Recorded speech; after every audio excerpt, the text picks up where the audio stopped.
السلام عليكم ورحمة الله وبركاته. إن الحمد لله نحمده ونستعينه ونستغفره ونعوذ بالله من شرور أنفسنا ومن سيئات أعمالنا. من يهده الله فلا مضل له ومن يضلل فلا هادي له. وأشهد أن لا إله إلا الله وحده لا شريك له وأشهد أن محمدا عبده ورسوله. اللهم صل وسلم على عبدك ورسولك سيدنا ومولانا محمد وعلى آله وصحبه أجمعين. اللهم لا سهل إلا ما جعلته سهلا وأنت تجعل الحزن إذا شئت سهلا. سهل لنا أمورنا وارحمنا برحمتك يا أرحم الراحمين. اللهم علمنا ما ينفعنا وانفعنا بما علمتنا. اللهم زدنا علما نافعا ورزقا واسعا وعملا متقبلا. Ikhwan dan akhwat fiddin rahimani wa rahimakumullah, hadirin sekalian yang dimuliakan oleh Allah Subhanahu wa taala. Yang pertama, mari kita bersama bersyukur kehadirat Allah Subhanahu wa taala. Di malam ini kita kembali diizinkan oleh Allah Subhanahu wa taala untuk berada di majlis yang mulia ini, di tempat yang mulia ini. Mudah-mudahan nikmat iman, nikmat Islam, nikmat tafaqquh fiddin senantiasa dijaga oleh Allah Subhanahu wa taala sehingga kita semua menjadi hamba-hamba Allah yang senantiasa istiqamah di jalan Allah Subhanahu wa taala. Amin ya rabbal alamin. Salawat dan salam mudah-mudahan senantiasa tercurahkan kepada Rasulullah sallallahu alaihi wasallam yang telah membimbing manusia dari kegelapan jahiliyah menuju cahaya Islam. Hadirin sekalian yang dimuliakan oleh Allah Subhanahu wa taala, beberapa pertemuan yang lalu kita telah membahas tentang makna daripada kalimat la ilaha illallah atau tafsir tauhid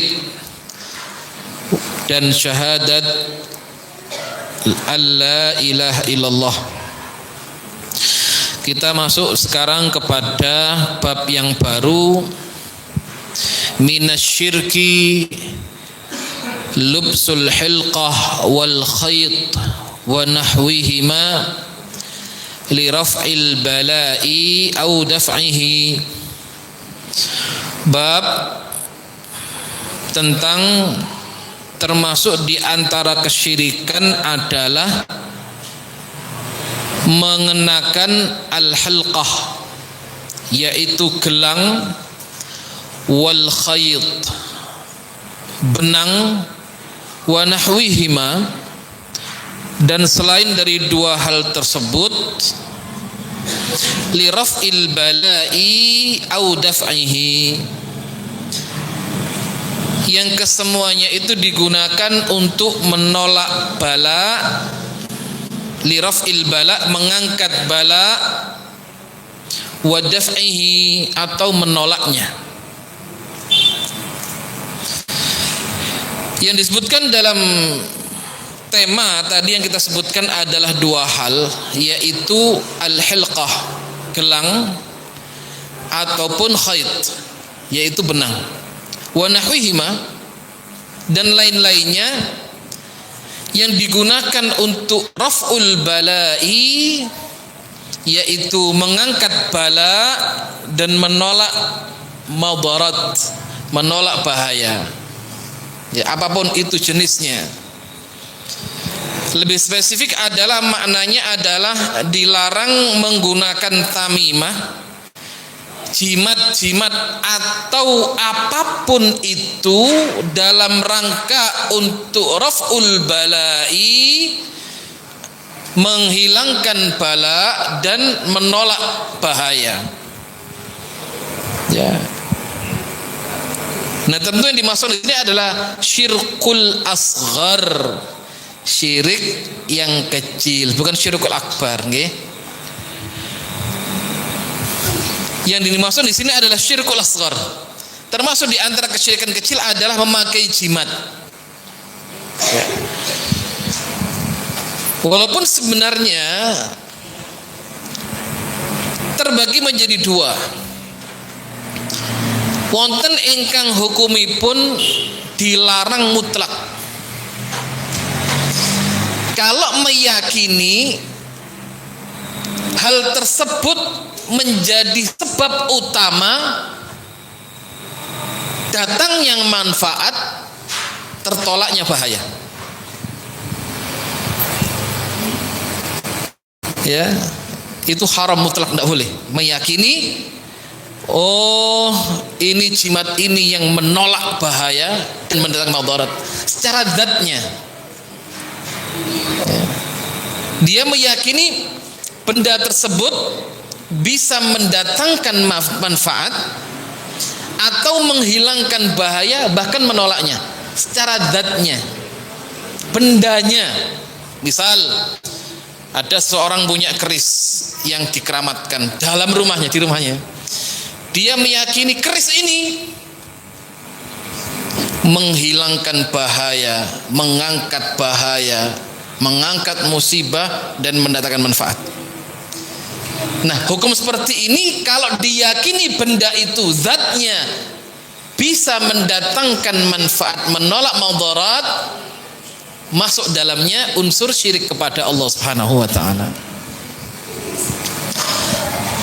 Ini yang pertama. Yang kedua, kalau dia menjadi sebab, ya berarti sebab itu berarti bukan utama, sebab, wasilah, ya.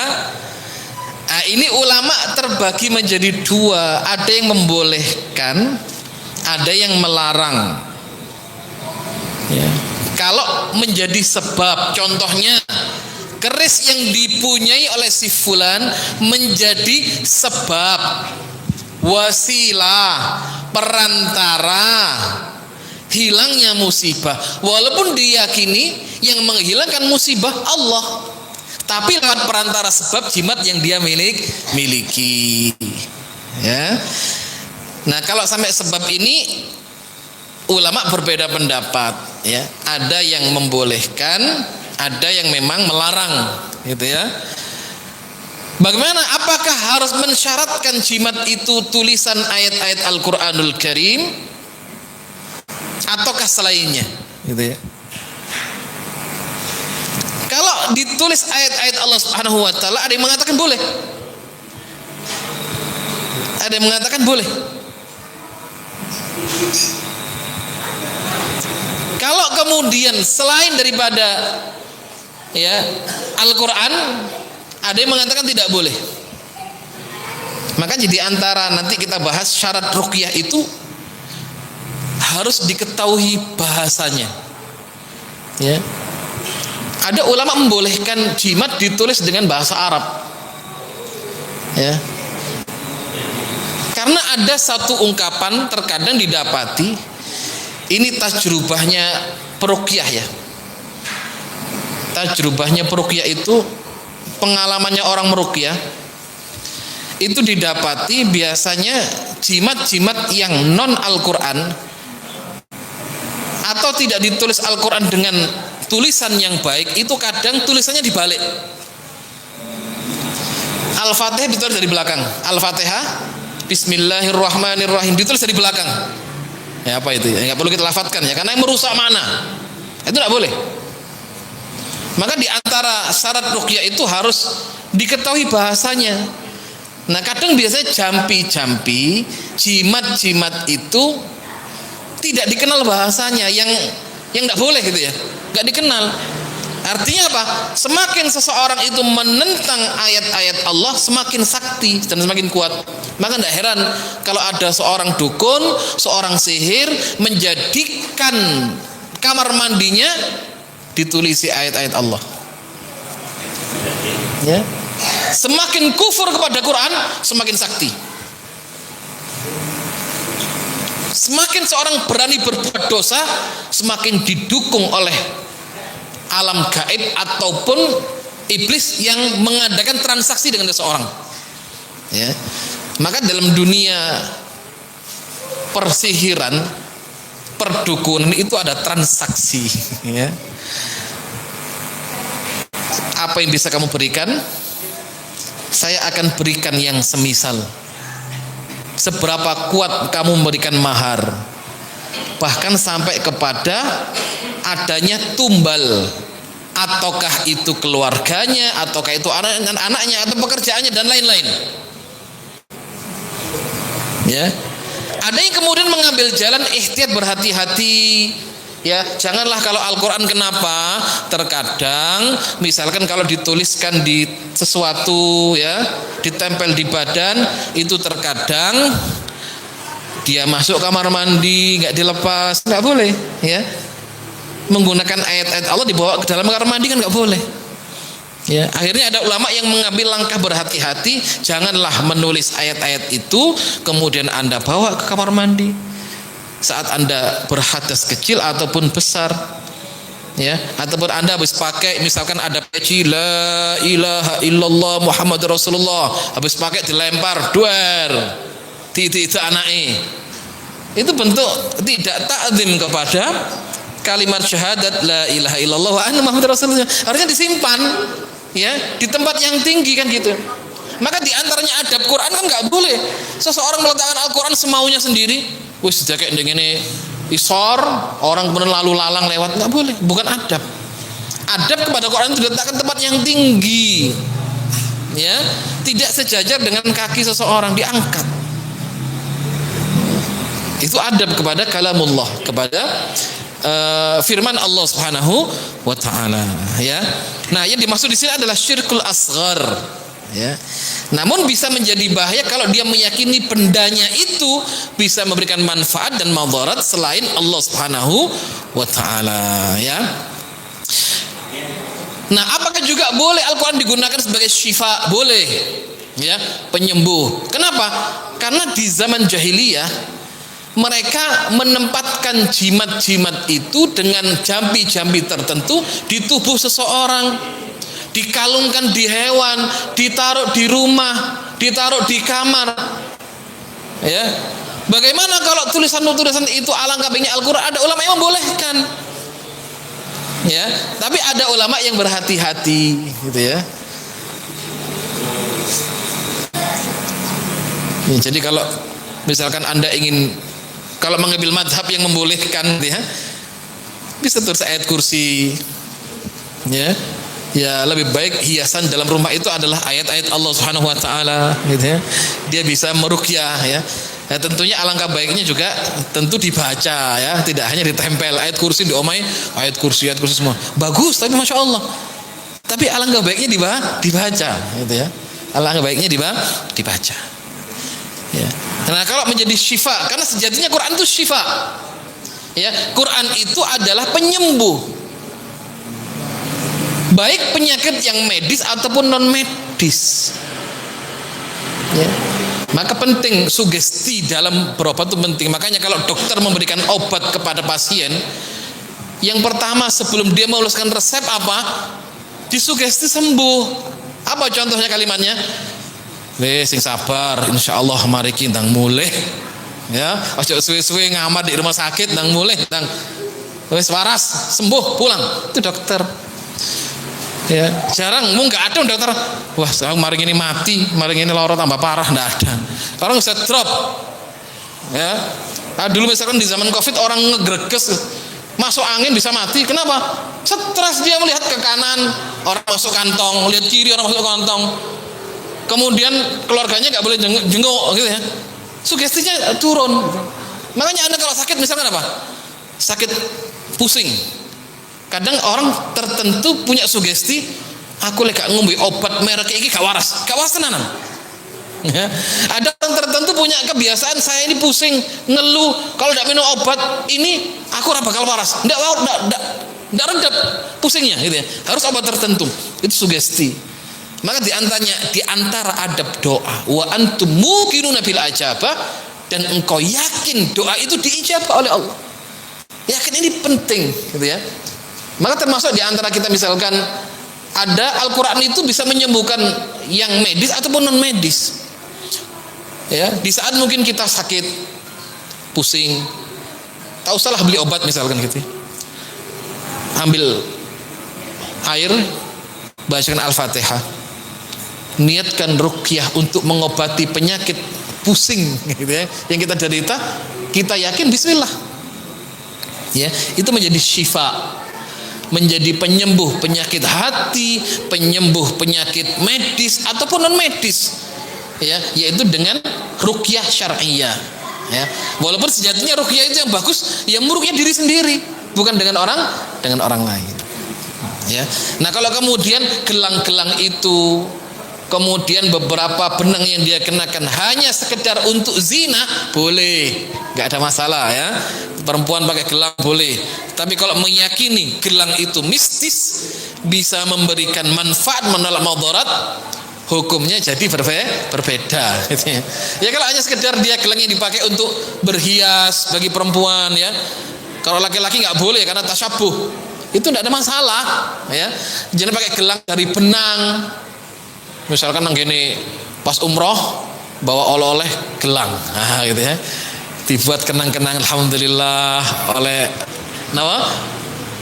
oleh-oleh gelang buat kenang-kenangan boleh. Tapi kalau diyakini, nah, hukumnya jadinya berbeda.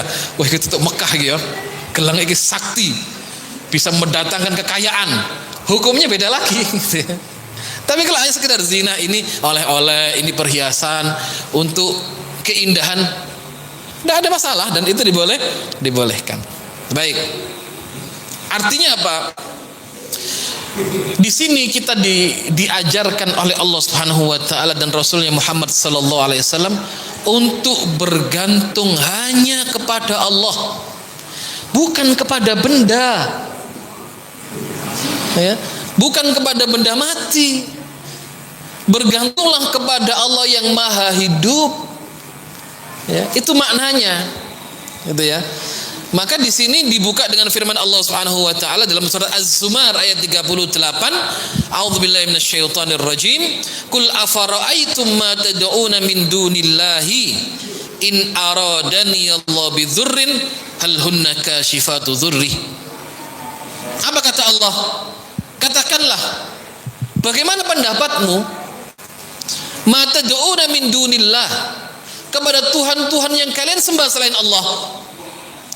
In aradani Allahu bidzurrin, kalau Allah mendatangkan kepadaku bahaya, hal hunna kashifatu dzurri, apakah Tuhan-Tuhanmu itu bisa kemudian apa? Menahan mara bahaya itu? Au aradani birahmatin, atau kalau seandainya saya mendapatkan rahmat, hal hunna mumsikatu rahmati, mereka bisa menghalanginya? Kul hasbi Allah, katakanlah hasbi Allah, cukuplah Allah penolongku, alaihi yatawakkal al mutawakkilun. Ya, jadi kita diajarkan untuk apa? Untuk bertawakal hanya kepada Allah, bergantung hanya kepada Allah, berdoa hanya kepada Allah, meyakini yang bisa mendatangkan manfaat dan madarat hanya Allah, bukan yang lain. Artinya apa? Kalau hati ini jamaah sekalian bergantung kepada selain Allah, maka pasti akan dikecewakan. Ya. Kalau kita bergantung kepada makhluk, kecewa. Bergantunglah kita kepada Allah Subhanahu wa taala. Tatkala di saat tawakal kemudian tidak berkesesuaian, sabar, kan gitu. Ya. Maka dulu pernah saya sampaikan, urusan orang beriman semuanya baik. Sampai Nabi kan mengatakan, memuji, ajaban li amril mu'min, inna amrahu kullahu khair. Apa kata Rasulullah SAW? Urusan orang beriman itu mengherankan, membuat takjub. Apa gambarnya kata Nabi? In asabathu sarra'u, kalau dia mendapatkan kelapangan hidup, kelapangan rezeki, kebahagiaan, syakara, dia bersyukur, fakana khairan lahu, itu baik baginya. Wa in asabathu dharra'u, kalaupun dia ditimpa sempitnya hidup, sempitnya rezeki, musibah yang datang silih berganti, dia sabar, fakana khairan lahu, itu juga baik. Ya, terus urusan wong iman itu semuanya baik. Ya, dikasih dunia syukur baik, diuji dunianya dia sabar, itu baik. Ya, makanya kita dituntut oleh Rasulullah SAW untuk apa? Untuk sabar, syukur terhadap apa? Ujian-ujian yang sesuai dengan hati, dan sabar terhadap ujian-ujian yang tidak sesuai dengan hati kita. Karena semuanya datang dari Allah Subhanahu wa taala. Ya. Dan tentu kita yakini setiap ada kesulitan pasti ada kemudahan. Walaupun kemudahan datangnya setiap orang berbeda-beda. Ada si A punya masalah setahun gak rampung. Si B punya masalah 3 tahun belum selesai masalahnya. Ada si C punya masalah cukup 2 bulan selesai. Tapi yakinlah, fase menunggu datangnya pertolongan Allah itu adalah fase datangnya pahala. Namanya pun ihtisabul ajri, menghalap pahala dari sisi Allah. Taruhlah, ya innalillahi wa inna ilaihi rajiun, kita tertimpa musibah hari ini. Sampai kapan? Wallahu alam. Kok qadarullah selesai setahun? Maka masa menunggu setahun ini, kalau kita berharap pahala dari sisi Allah, setahun ini nilainya pahala. 2 tahun menunggu nilainya pahala. Ihtisabul ajri. Kenapa? Setiap orang punya jalan keluar yang berbeda-beda. Tapi tetap kita yakini inna ma'al usri yusra. Kan Allah ulang 2 kali. Fa inna ma'al usri yusran. Setiap ada kesulitan pasti ada kemudahan. Makanya ada seorang ulama mengatakan, tidaklah mungkin seseorang itu hidup dari lahir sedih sampai mati sedih terus, tidak mungkin. Atau orang dari lahir bahagia sampai mau mati bahagia terus, mustahil. Ada kebahagiaan, ada kesedihan yang datang silih berganti, yang saling melengkapi untuk memberikan apa? Ujian dan mengangkat derajat seseorang di sisi Allah Subhanahu wa taala. Ya. Maka di sini disebutkan, artinya betapa lemahnya, ya, di saat seseorang bertawakal bukan kepada Allah. Allah kasih banyak contoh dalam Al-Qur'an ini. Nanti di rumah silakan dibuka di dalam surat Al-Hajj, ayat 73. A'udzubillahi minasyaitonirrajim. Ya, ya ayyuhan nas, apa kata Allah? Wahai manusia, dzuriba matsalun, telah dibuat permisalan untuk kalian. Ya. Maka kalau kita baca Al-Qur'an, banyak Allah memberikan permisalan-permisalan untuk menjelaskan sesuatu. Termasuk Rasulullah SAW. Maka di antara metode Kanjeng Nabi untuk menjelaskan hadis itu dengan cara apa? Memberikan contoh, gambaran, permisalan. Apa kata Allah? Ya ayyuhan nas, wahai manusia, dzuriba matsalun, telah dibuat perumpamaan, fastami'ulah, maka dengarkanlah permisalan itu. Apa kata Allah? Innal ladzina tad'una min dunillah, sesungguhnya orang-orang yang menyembah selain Allah, yakhluqu dzubaban walau ijtama'ulah, mereka sekali-kali tidak akan mampu membuat seekor lalat walaupun mereka bersekutu, bersyarikat satu dengan lainnya. Kalau dalam bahasa Arab itu artinya, makna huruf yang diartikan pasti dan sekali-kali tidak akan pernah bisa sampai kapanpun. Lan. Apa kata Allah? Orang-orang yang menyembah Tuhan selain Allah, Tuhan itu tidak mampu menciptakan seekor lalat saja. Wala wujtama'ulah, walaupun mereka berkumpul bersama, bekerja sama untuk membuat seekor lalat.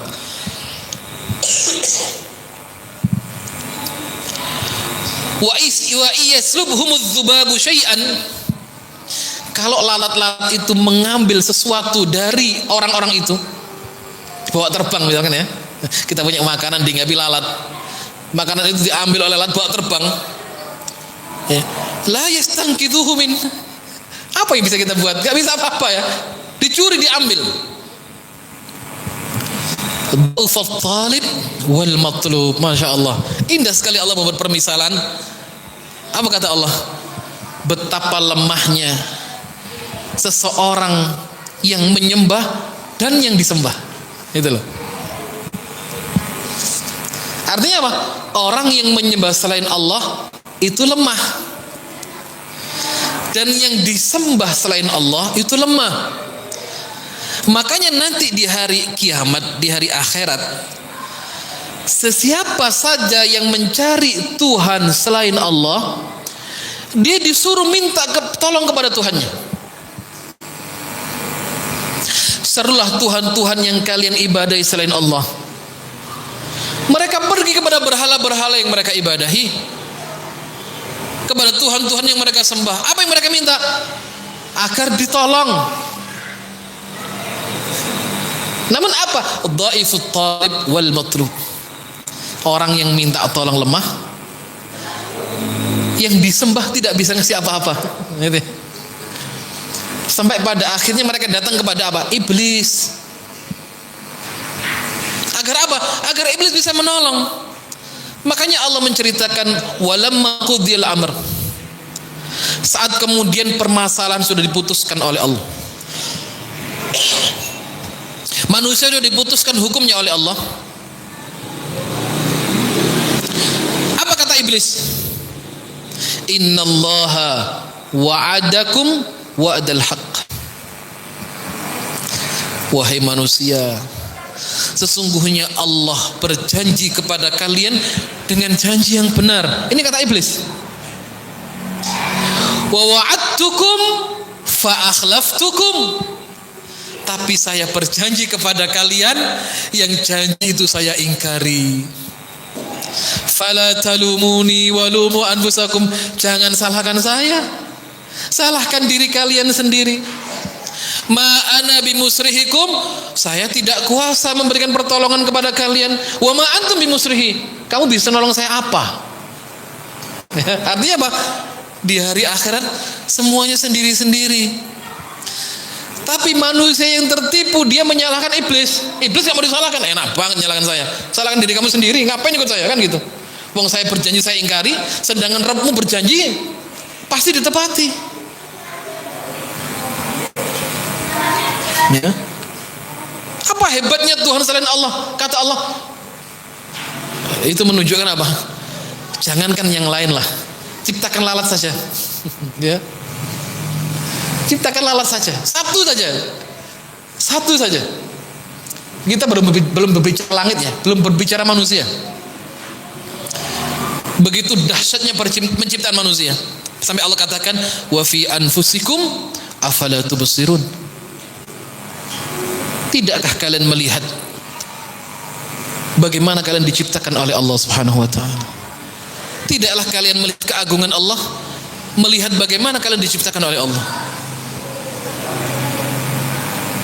Sedangkan penciptaan langit, kata Allah, lebih besar daripada hanya sekedar menciptakan manusia. Ya. Ini diajarkan untuk apa? Berdoalah kepada Allah. Ya. Sampai kan Allah tidak punya sekutu, Allah tidak punya penolong, kan gitu ya.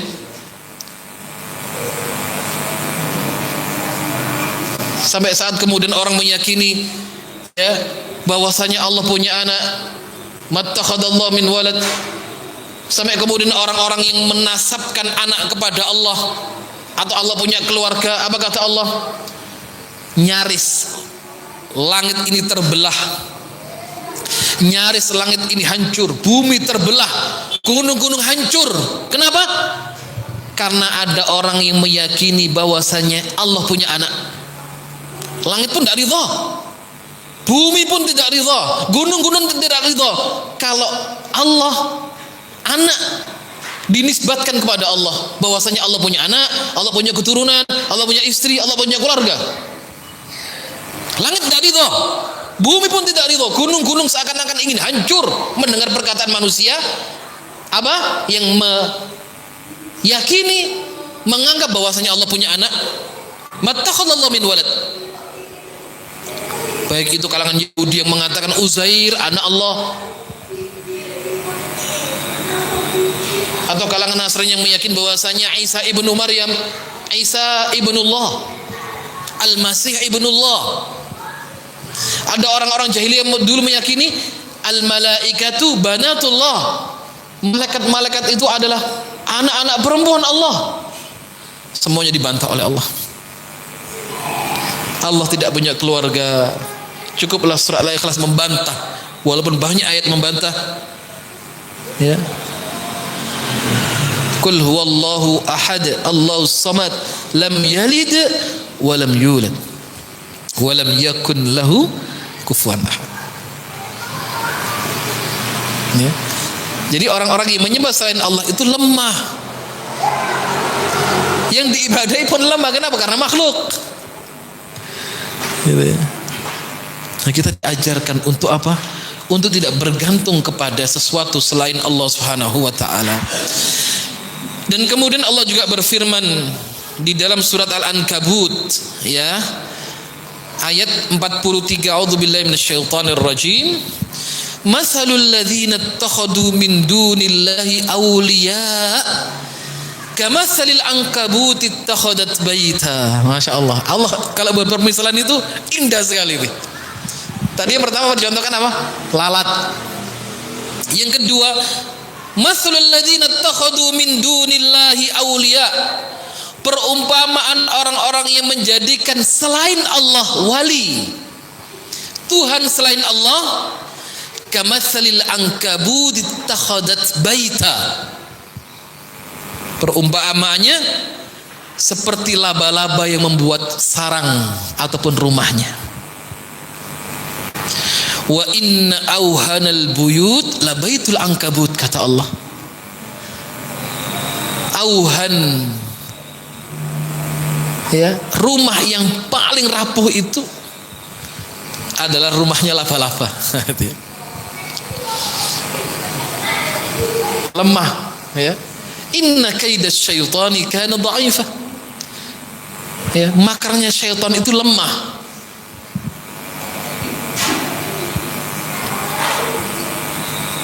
Makanya Masya Allah, ya, orang-orang yang mencari Tuhan selain Allah berarti dia mengambil iblis.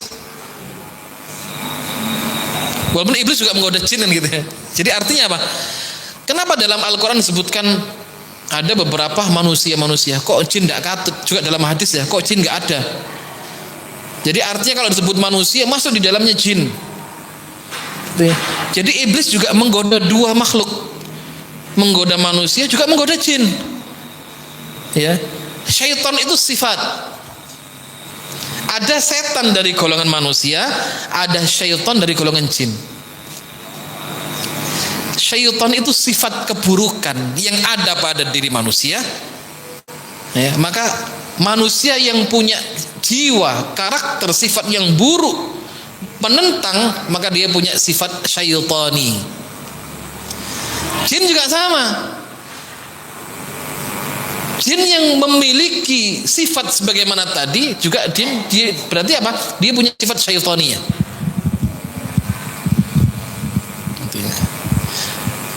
Walaupun Allah dasar penciptanya berbeda, manusia diciptakan dari tanah, jin dari api.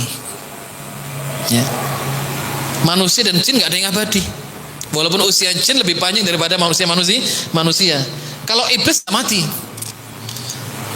Apa iblis bisa tobat? Nggak bisa tobat. Kalau jin bisa tobat. Gitu. Makanya jin itu ada yang muslim, ada yang kafir. Ada jin yang sabar, ada yang suka ganggu orang. Sama. Ya mungkin ada yang jin sing korupsi, ada yang tidak gitu kayak sama.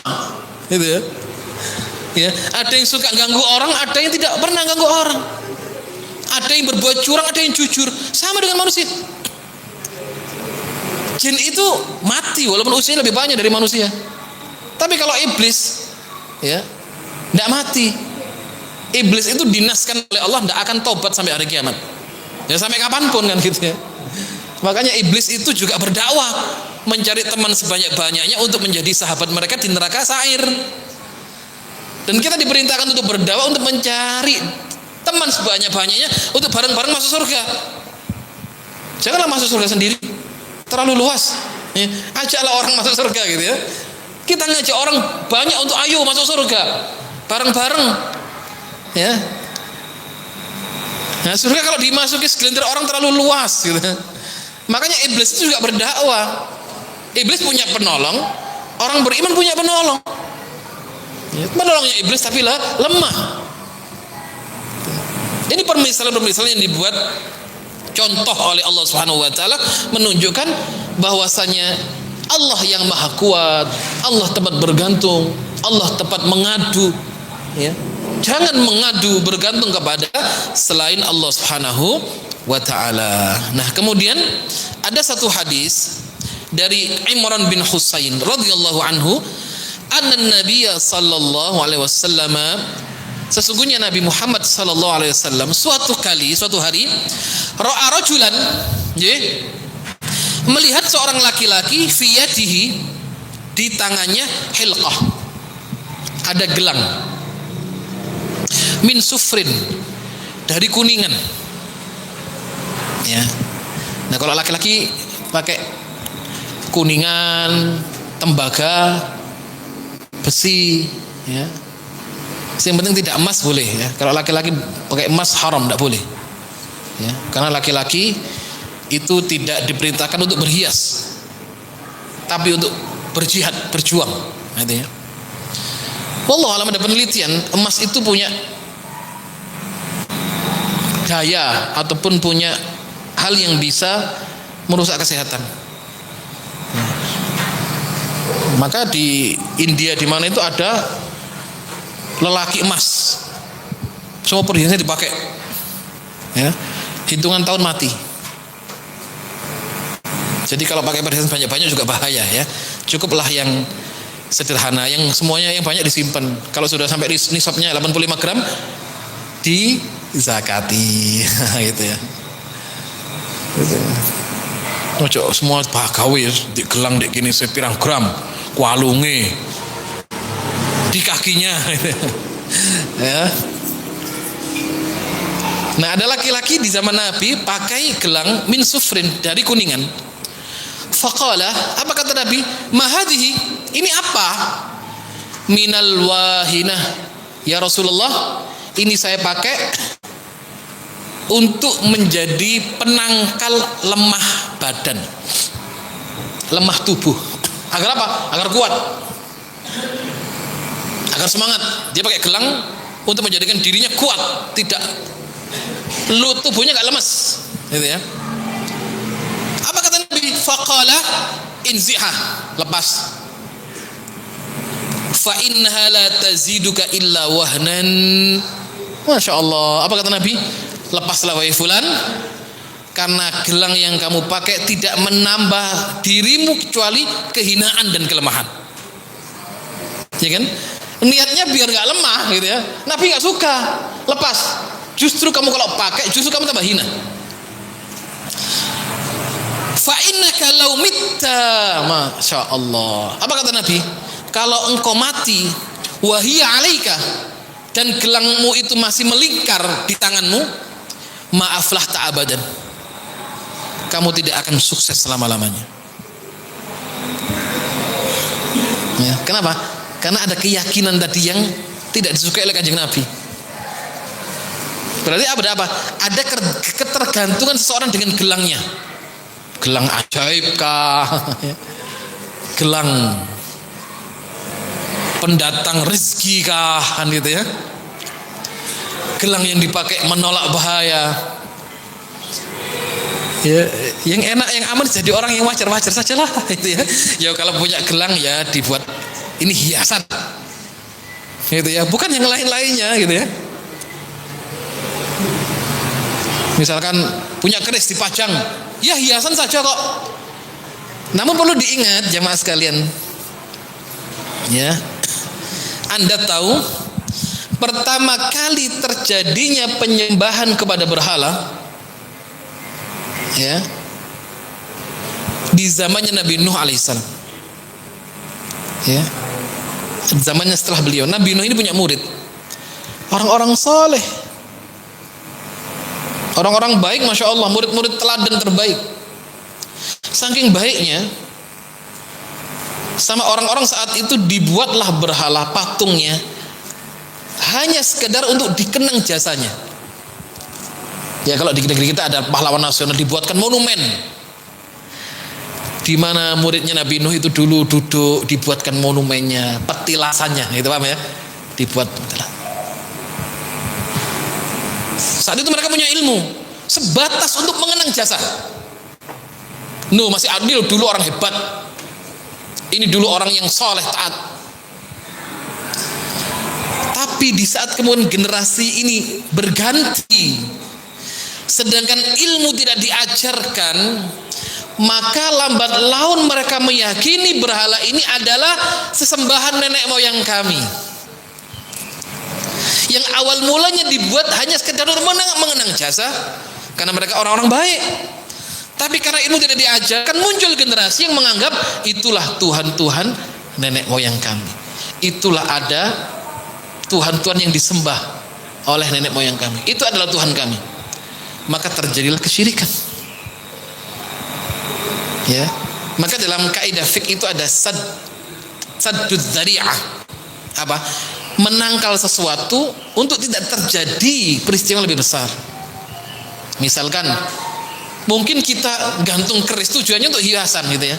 Misalkan ke Kalimantan dihadiahi mandau misalkan ya, atau dihadiahi keris bagus peninggalannya raja siapa itulah ya. Niat kita hanya buat apa? Hiasan saja. Ditanya anaknya, Umi itu apa? Apa itu Bu? Woi kok oleh Bu biyen pas silaturahmi. Hiasan saja gitu ya. Tapi begitu ganti generasi, lahirlah cucu, cicit meyakini, wah iki peninggalan mbah. Maka mulai ada perlakuan khusus, ya, dimandikan setiap malam Jumat. Misalkan ya, diyakini ini bisa mendatangkan kebaikan dalam rumah ini. Yang awalnya hanya sekedar dari perhiasan menjadi bergeser dari apa yang difahami sebelumnya, maka itu berbahaya. Ya, itu harus ditutup celah-celah itu agar apa? Agar mereka tidak terjebak di dalam kesyirikan yang dilarang oleh Allah Subhanahu wa taala. Ya. Nah, kemudian ada firman Allah Subhanahu wa taala. Allah berfirman, "Tsumma idza massakumud durru," apabila kalian ditimpa, "wa ma min ni'matin faminallah," apabila kalian diberi nikmat itu dari Allah, dan apabila kalian diberi kesempitan, kesulitan, fa ilaihi taj'arun, kepada Allah lah kalian kembali. "Tsumma idza kashafad durra ankum idza fariqum minkum bi rabbihim yusyrikun," tatkala kemudian musibah itu diangkat oleh Allah Subhanahu wa taala, dikeluarkan mereka dari masalah, maka kelompok ini kemudian kembali mensyirikkan Allah Subhanahu wa taala. Ya. Jadi artinya adalah kita ambil contoh bagaimana nasihat Nabi kepada Abdullah bin Abbas dalam hadis yang sangat masyhur ya. Dalam hadis yang terkenal. Ini syarat dengan nilai akidah ini. Tauhid yang luar biasa. Abdullah bin Abbas meriwayatkan marfu'an dari Nabi sallallahu alaihi wasallam. Ya, saat beliau dibonceng oleh Kanjeng Nabi ya. Jadi Nabi itu masya Allah ya, beliau tidak membeda-bedakan siapapun dalam lawan untuk berbicara gitu ya. Jadi tidak ada orang yang melihat Nabi pasti jatuh cinta. Nabi belum ngomong ya. Tidak ada orang yang melihat Rasulullah SAW pasti langsung senang. Maka Nabi berkawan dengan semua golongan lintas latar belakang yang mereka miliki ya. Jadi Nabi juga bergaul dengan kalangan aghnia, bangsawan. Karena Nabi bangsawan, raja. Nasabnya tertinggi Arab. Tapi beliau juga tidak segan bergaul dengan sahabat budak Bilal bin Rabah, Julaibib radhiyallahu anhu. Kadang beliau menaiki kuda yang bagus, kadang beliau tidak malu naik keledai. Gitu ya. Himar. Ya, himar itu kendaraan orang yang secara sosialnya rendah, itu naiknya keledai. Kalau raja naik kuda besar, tinggi, gagah gitu ya. Makanya biasanya orang yang naik kuda itu diwanti-wanti untuk tidak sombong. Kenapa? Karena orang punya potensi sombong. Kenapa? Kudanya kedawur, kewedeng, kewanteng, gagah, dia naik ibarat raja. Memang raja misalkan ya, orang bisa sombong. Kalau naik keledai bisa sombong nggak? Ya. Naik mobil Mercy, bahaya. Walaupun semua kembali kepada diri masing-masing gitu ya. Orang naik keledai bisa sombong. Nabi kadang naik keledai, masya Allah, bentuk ketawaduan beliau. Bahkan beliau membonceng sahabatnya, termasuk Abdullah bin Abbas. Saat dibonceng sama Nabi diberikan nasihat, ya ghulam inni wa'alimuka kalimat. Wahai anakku, maukah aku tunjukkan kepada kamu kalimat-kalimat yang mulia? Apa kata Nabi? Ihfadillah yahfadka. Jagalah Allah, niscaya Allah akan menjagamu. Ihfadillah tajidu tujahak.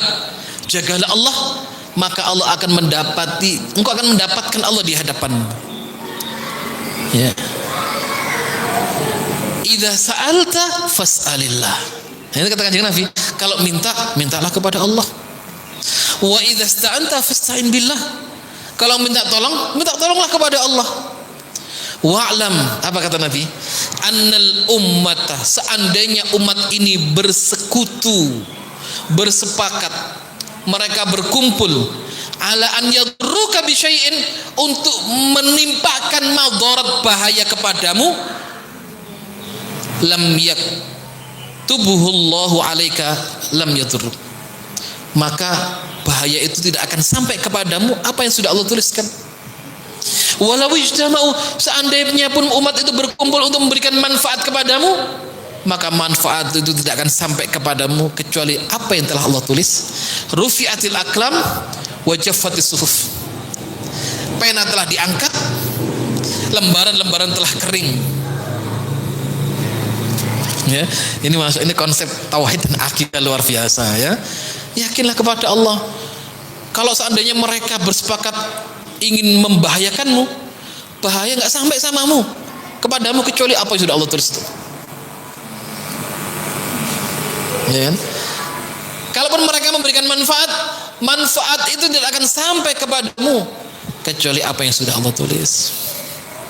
Ya, jadi konsep orang beriman itu, apa yang sudah menjadi bagianmu nggak akan meleset. Apa yang menjadi bukan dari bagian rezekimu, kamu kejar gak akan sampai gitu ya. Ma'asabaka ya lam yakun liyukhti'aka, apa yang menjadi bagianmu kalau sudah jatahmu sampai, kalau bukan rezekimu kamu kejar gak dapat gitu ya. Jadi konsep membentakdir enak gitu ya. Jadi kalau dapat rezeki alhamdulillah, kok kemudian sudah di planning meleset, ya alhamdulillah gitu ya. Tidak boleh nesu ya sama Allah ya. Kan manusia bisa memplanning ya. Kita tugasnya hanya memplanning sesuatu, bercita-cita ya, berharap. Tapi menentukan siapa? Allah Subhanahu wa taala. Kita planning 1, 2, 3 tahun seperti ini. Taruhlah orang menanam ya. Dia prediksi ya, dia menanam padi. Di saat panen diprediksi harga padi tinggi. Kalau di daerah atas sana orang dia baca ya, ada yang menanam sawi, kubis, lombok. Ya. Harapannya begitu panen harganya melambung, paling tidak standar lah, nggak turun gitu ya. Itu kan hitungannya manusia ya. Begitulah panen, gitu ya. Harganya kok jatuh. Nah, itu qadarullah ma syaa fa'al, itu ketentuan Allah.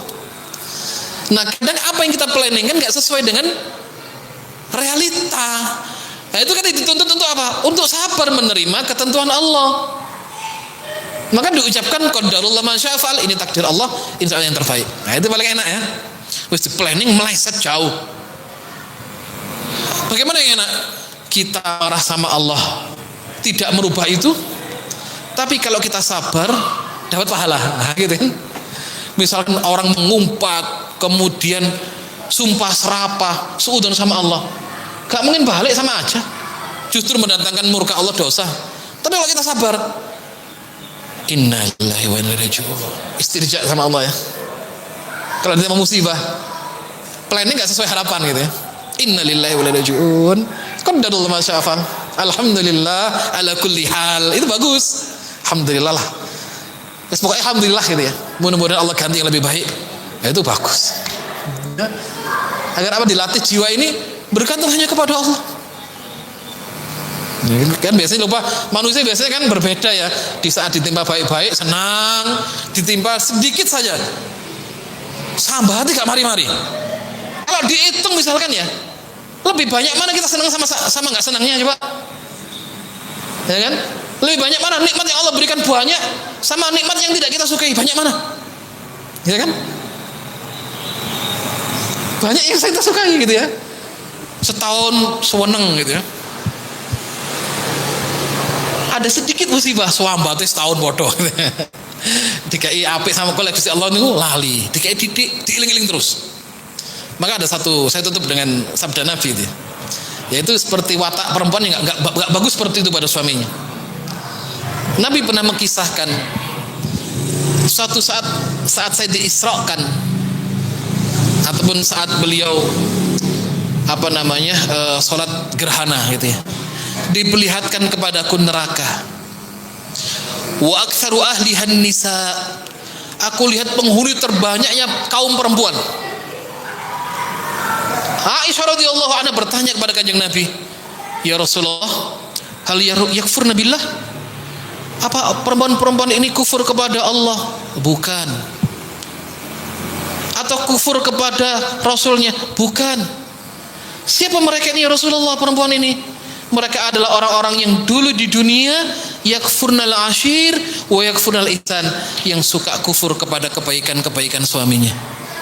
Pripun niku maksudnya Kanjeng Nabi? Kata Aisyah, maksudnya gini, lau ahsanar rajul, lau ahsantum ila ihdahunna dahran, seandainya seorang suami berbuat kebaikan kepada istrinya 1 tahun penuh, baik, setahun penuh, thumma ra'at minka syai'an, suatu kali istrimu melihat satu keburukan dari dirimu, ya kan, setahun baik, masya Allah, setahun ada sedikit gak baik, satu saja gak baik, apa kata istrinya? Ma ra'at minka khairun qat, wahai suamiku, aku tidak melihat kebaikan dari dirimu sedikit saja. Gara-garanya apa? Dia kesilap satu kesalahan, kebaikan setahun hampa, hilang, tertutup dengan apa? Satu kesalahan suaminya. Istrinya mengatakan, wahai suamiku, kamu suami tidak bertanggung jawab. Mana kamu buat kebaikan kepada saya? Sedikit pun gak ada. La haula wala quwwata illa billah. Ini diantara tanda-tanda wanita yang akan dimasukkan ke dalam neraka jahanam. Ya, mudah-mudahan kita semuanya terjaga dari sifat-sifat yang buruk, ya, sifat-sifat yang disampaikan oleh Rasulullah SAW. Dan mudah-mudahan panjenengan semua para istri-istri menjadi ummahat yang salihat, qanitat, hafizat, ya, yang akan dipanggil dari semua pintu surga. Syaratnya apa? 4. Idza sholatil mar'atu khamsaha, seorang wanita kalau sholat 5 waktunya baik, masya Allah, sholat wajibnya tuntas, terus gak molor-molor lah, tepat waktu ya, bukan sholat zuhur jam 2:30, bukan, sholat asar jam 5, bukan, sholat subuh jam itu, enggak. Sholat 5 waktunya baik. Idza sholatil mar'atu khamsaha, seorang wanita kalau sholat 5 waktunya baik, khamsaha, ya, wa shamat syahraha, tiba bulan Ramadan puasanya bagus, masya Allah, wa hafizat farjaha, dia menjaga kehormatan dirinya, wa ata'at zaujaha, dia mentaati suaminya, qila laha, nanti di hari kiamat akan dikatakan kepada wanita ini, udkhulil jannah min ayyati abwabil jannati syi'ti, masuklah surga dari semua pintu surga yang kalian kehendaki. Ya, mudah-mudahan semua panjenengan dipanggil dari semua pintu surga. Ya, jangan lupa suaminya diajak gitu ya. Keluarganya diajak bareng-bareng ya masuk ke dalam surga. Subhanaka Allah wa bihamdika asyhadu an la ilaha illa anta astaghfiruka wa atubu ilaik. Wallahul muwaffiq ila aqwamit thariq. Assalamualaikum warahmatullahi wabarakatuh.